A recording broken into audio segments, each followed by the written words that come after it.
नाशिकच्या खाद्य संस्कृतीत गेल्या 100हून अधिक वर्षांपासून आपले वेगळे स्थान निर्माण करणारे भगवंतराव हे नाव आजही ग्राहकांच्या विश्वासाचे प्रतीक आहे।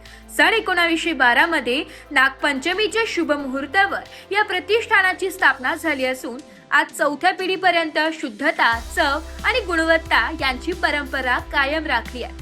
चांदीच्या गणपती मंदिराजवळ मेन रोड, रविवार कारंजा, नाशिक येथे असलेल्या या प्रतिष्ठानात वर्षभर विविध प्रकारचे शुद्ध मिठाई व फराळ उपलब्ध असतात। विशेषतः श्रावण महिन्याच्या निमित्ताने साजूक तुपातील गुळाचे अनारसे घेण्यासाठी ग्राहकांची मोठी गर्दी होत आहे। यंदा उपलब्ध दर: साजूक तुपातील गुळाचे अनारसे 800 रुपये प्रति किलो, साधे तेलातील गुळाचे अनारसे 500 रुपये प्रति किलो, मैसूर पाक 240 प्रति किलो।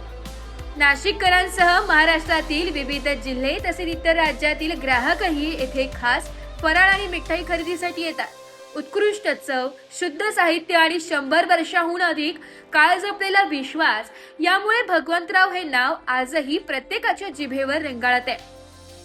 एकदा चव घेतली की पुन्हा पुन्हा यावेसे वाटते, अशी ग्राहकांची प्रतिक्रिया असून श्रावण महिन्यातील पारंपरिक गोड पदार्थांसाठी हे प्रतिष्ठान नाशिककरांची पहिली पसंती ठरत आहे। बाबा बाबा माझ्यासाठी काय खाऊ आणला?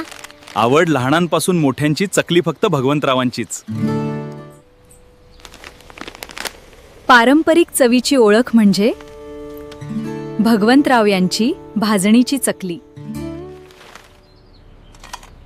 या 4 चकल्या शेजारच्या आजींना।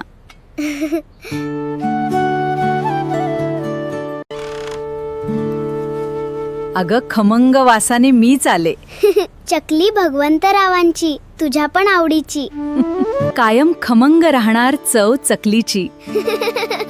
कारण त्यामागे मेहनत आहे भगवंतरावांच्या 4 पिढ्यांची।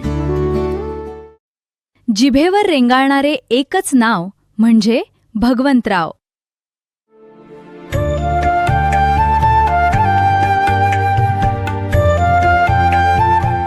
ब्युरो रिपोर्ट, नाशिक लोकशाही न्यूज, नाशिक।